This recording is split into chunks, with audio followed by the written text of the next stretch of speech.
You really can't. When it comes to white supremacy and the hate, like what do we? You can't downplay that.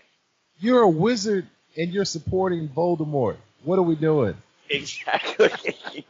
What are we doing, people? What are we doing? Exactly.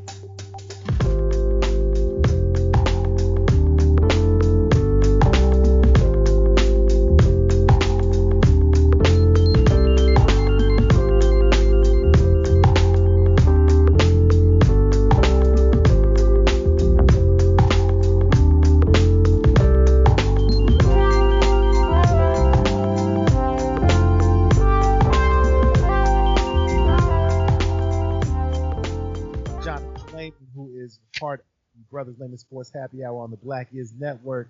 What is happening with you, man?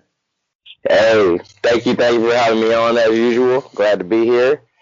Just ready to talk this politics and kick off 2021 and hope that this is a much better year than the previous. Jesus. How can it not be? So, if the people wanted to reach you on Twitter or IG, how would they do so? You guys can always reach me on Twitter at Brothers Lehman, or you can reach me on Instagram at mymanrow. Nice. And you can reach me at Teddy_D_ on Twitter. Shout out to Kai Love and the Pisces Life. Or you can reach me at Dwight Ted on Instagram. And of course, anywhere where you can find hashtag SYO. You can find a list of awesome shows, as well as follow the thread on Twitter. When you find it, you'll know you found it because it's a list of dope shows, always making people laugh. Really quickly, before we get into the show, hopefully, class, you have done your homework.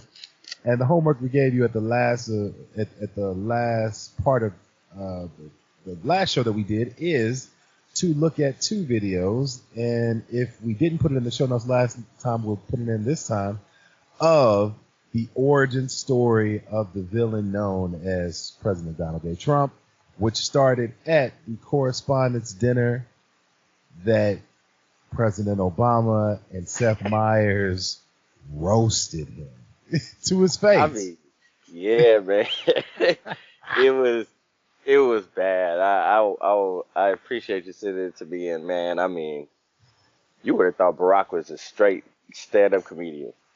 Like he does this for a living, because he was pulling he was holding nothing back. Like he jabbed at Michelle, birthers, took yeah, a shot at White, yeah, man. Like if you want to look at comedy, just reserve a couple of minutes, and I promise you'll appreciate it.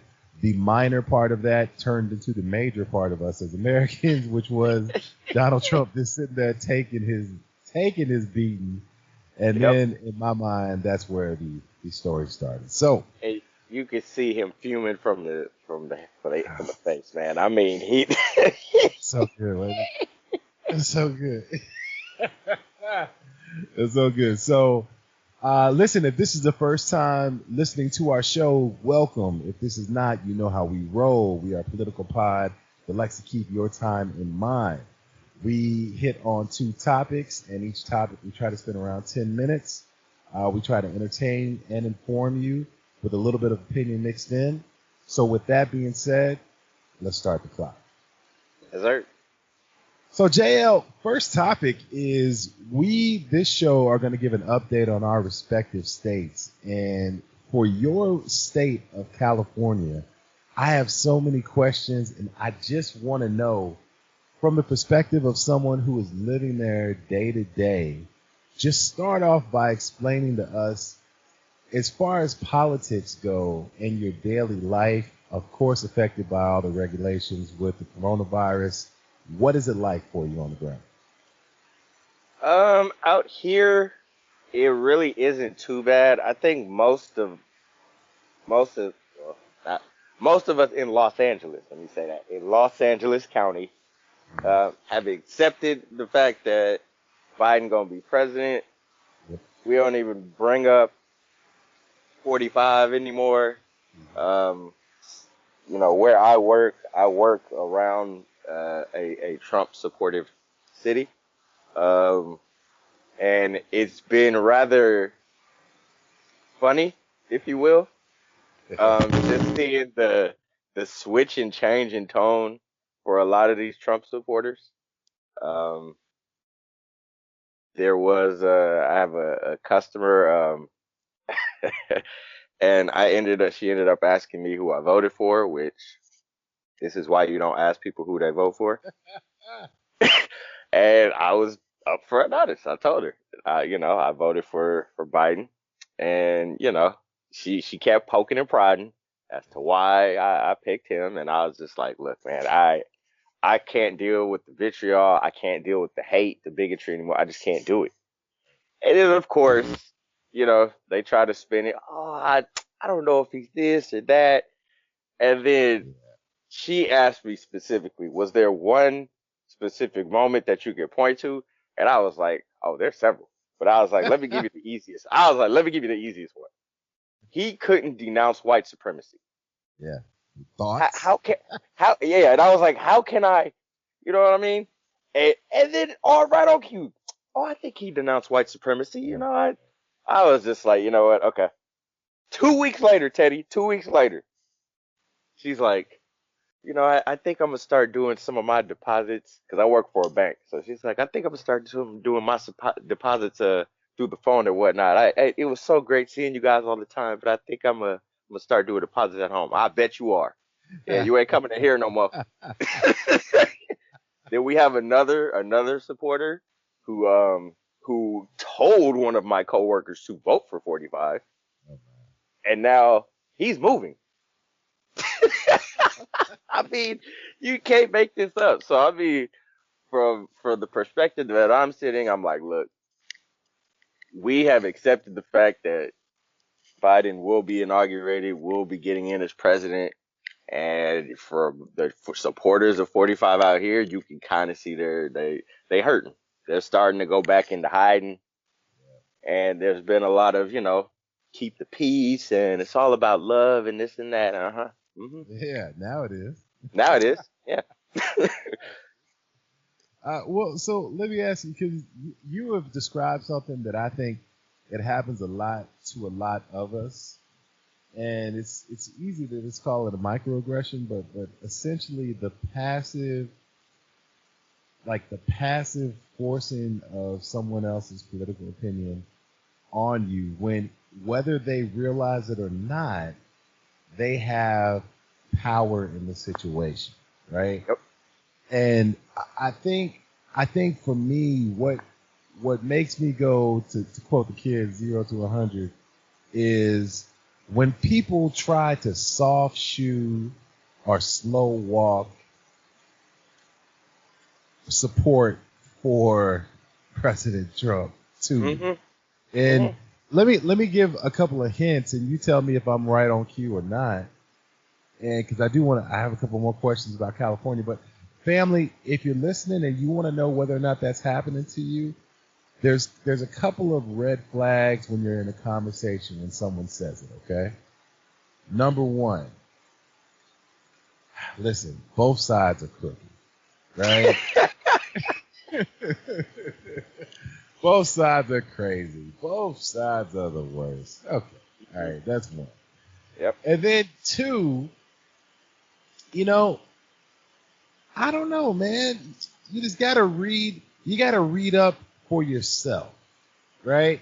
Now that both of those are generally like very broad thoughts, and it's their way of escaping the question of who they support and trying to get you to just leave them alone about the whole thing. But nah, you really can't.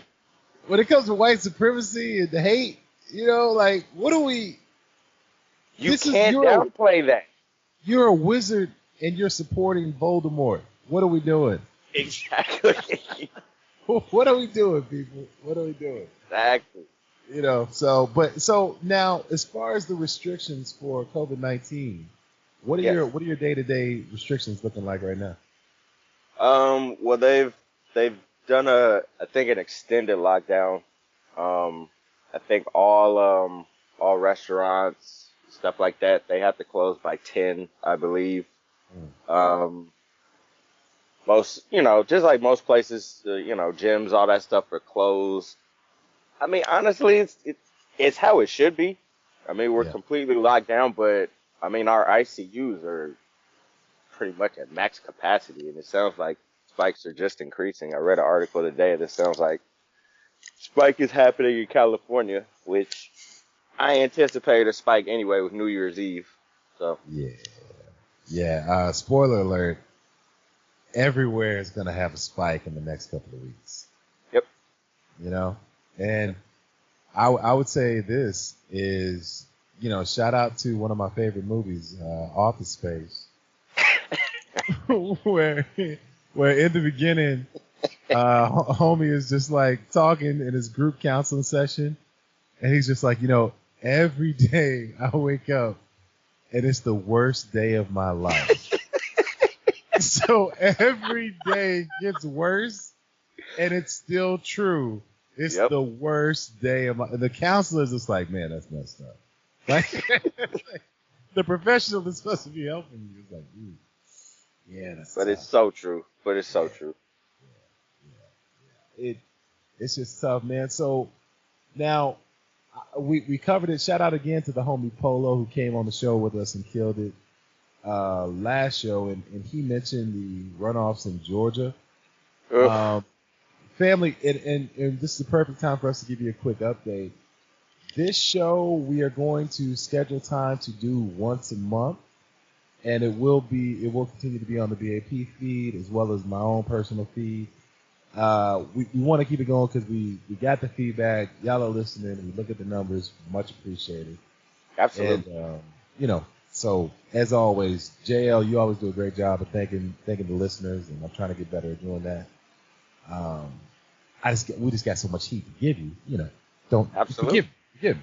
And so, but anyways, man. So that was the runoff in Georgia, but like in California, it seems like I read an article and man, I don't have the numbers in front of me, but there were actually a couple of Republicans that won congressional seats that weren't expected to. And I was like, well, listen, the Democrats still have a big lead in Congress, so ultimately it's not going to be changing too much. But, just like people were trying to predict the blue wave coming, there, of course, when you're in the minority, as we were for the last couple of years, anytime your side gets momentum, you of course project that the wave is coming again, which in this case is the red wave. So Yep. what about the state politics? I don't know much, but I gather that it's not all blue all the time, right? I mean, it's not all blue all the time. I mean, you have pockets out here that are red. I mean, you got, Orange County area and, Redding up north, and there are some pockets out here in California as a whole that are red. It's just the vast majority are blue. I mean, and the with the thing with Californians that I have kind of noticed, with the difference between some of the southern states and things like that, is Californians tend to they almost don't look at Republicans as like, kind of like how Southern Republicans are. Right. They're not really looked in that light. We tend to look at a lot of your background, what's going on, this, that, and the third, how have you produced. And for the most part, as long as you're, pro diversity and, all the things that California represents, I think regardless if you're a Republican or a Democrat, you'll probably get the vote. It's just you have to have, those values that us Californians do have. I can dig it. Now, is there anything else worth a note that we haven't touched on the state that you want to share? Specifically for the state, no. I mean, like I said, everything's pretty much at a standstill right now until 19 days from now. Yeah. So I'm pretty sure once the 21st gets here, you'll have a big old loud celebration out here in California. Nice. So the celebration won't be as loud. in Kentucky, where I am. That's not a shock. No, man, we've covered it. You know, I know where I am. You know what I mean? Like, yeah, I tell you, boy, one day my family's gonna appreciate the sacrifice. So in So what about out Kentucky, there in Kentucky? I was about to say. oh man. Well, so let's do the broad. I mean, come on. So I'm in Louisville, and Louisville, for those not familiar, we covered it before, but I'll say it again. In the state, it's viewed as the quote unquote metropolitan state, most the biggest population, the most liberal and the most diverse. Yes. And after that, you have Lexington, and then Bowling Green and Frankfurt are in there. So those are the big cities.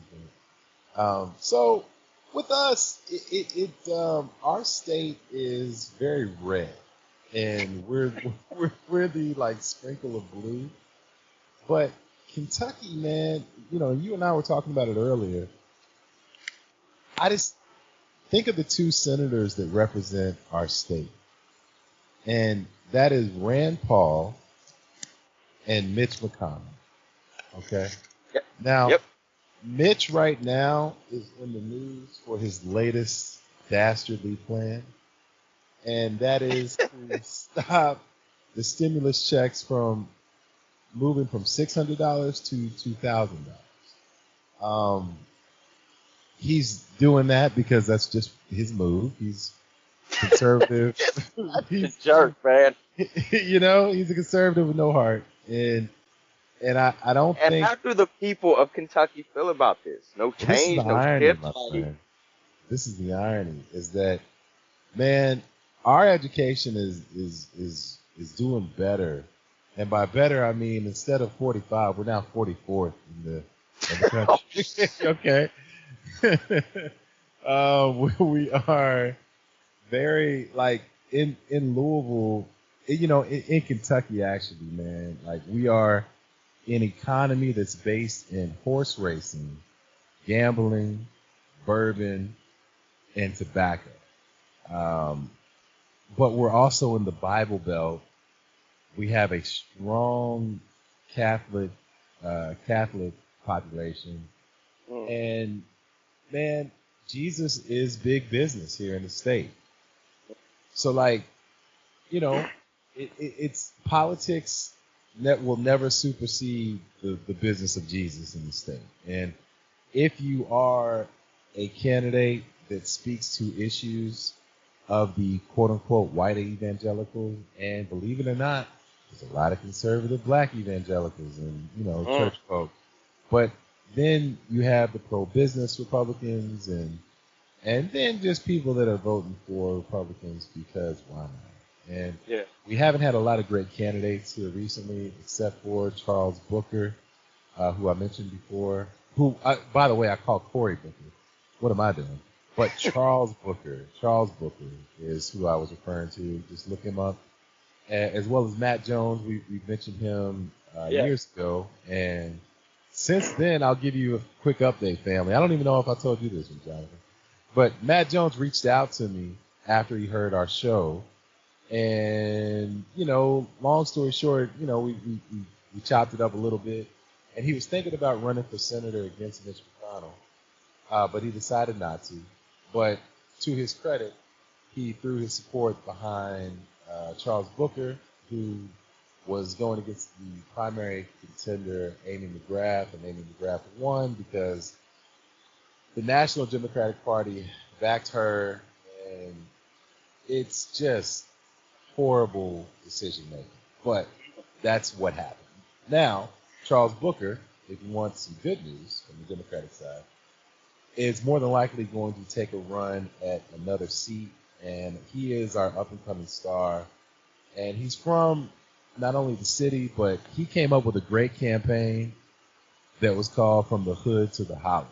And if you're not familiar with what the holler is, it's a rural term to describe a part of white America, essentially. Like that's the best way I can describe it. So, but he was making the point of, hey, we have so many more similarities than differences that when Hmm. we really stop to think about things, we should be on the same team. There you go. You know, so that message got momentum, and that brings me to our homework assignment for this show, right? The homework assignment for this show is going to be a skit that Tom Hanks did on Saturday Night Live, where he was a contestant on Black Jeopardy, right? And he Love that. spoke. I love that episode. I love that skit. And he spoke to the idea of just what Charles Booker spoke to, and really ignited a lot of the state, which is we are so much more similar than we give ourselves credit for. Yes. So if you check the show notes, that will be included as well. But you know, that's my biggest recap for the state, man. And I, you know, I am hopeful to a fault that things will progress and get better in some way or the other. But, you know, we're kind of here where we are because the state Democratic Party has been weak, as well as the National Democratic Party for support in the state, because we're just looked over not only as a flyover state, but, you know, it's like a lost cause because there's, quote unquote, such a large Republican population. So it's a whole thing, you know. Yeah. That's where we are. That's where we are, man. But now, before we get out of here, one other thing that you mentioned to me, and I want to give you the floor just to talk about it. Man, there's a million different things that we can discuss about the selection, but one thing that we truly want to urge anyone in the Georgia state, or in the state of Georgia, to do is go out and vote come this Tuesday, or if this is early voting, yo, go out and take advantage of that, because these two runoffs for the Senate seats in Georgia are only runoffs because people came out in such force in Georgia that they turned the state blue. Shout out to Stacey Abrams once again, Absolutely. who led that push for voter turnout. So now we need it to happen again. Yes. Any thoughts on that? Any messages? I mean, just hopefully we can, we can keep it blue one more time. One more time. We can just get through this one. That's it. Hopefully there'll be some goodness on the horizon. You know, imagine our 47th president, the VP elect, Miss Harris, coming in with a blue Senate, a blue Congress, and of course her being a part of the Democratic Party, and the things that she could get done. So this is for the long term as well. That's all. Yes. Yes. 100%. All right, brother. As always, we will respect the people's time. We could go on for 4 different topics, and you've been given homework assignment. We have given you an update on the 2 states that we are happy to be a part of, and we will continue to do our best to keep our people informed. Keep y'all informed, because we're getting informed at the same time. It's a journey that we're all taking at the same time. So, one more time, tell the people where they can find you, brother. Y'all can always reach me at Brothers Lehman on Twitter. That's where I am most of the time. And you can always hit me up on at My Man Row on Instagram.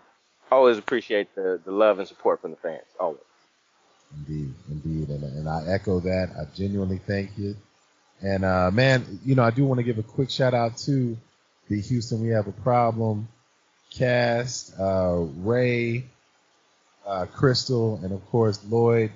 And man, y'all are dope, and keep on doing some incredible things over there as well. All right, family, you can reach me at Dwight Ted, and that is on Instagram, and then Teddy_D_ on Twitter. And as always, we love y'all, and now that you're woke, what you gonna do? Peace. Peace.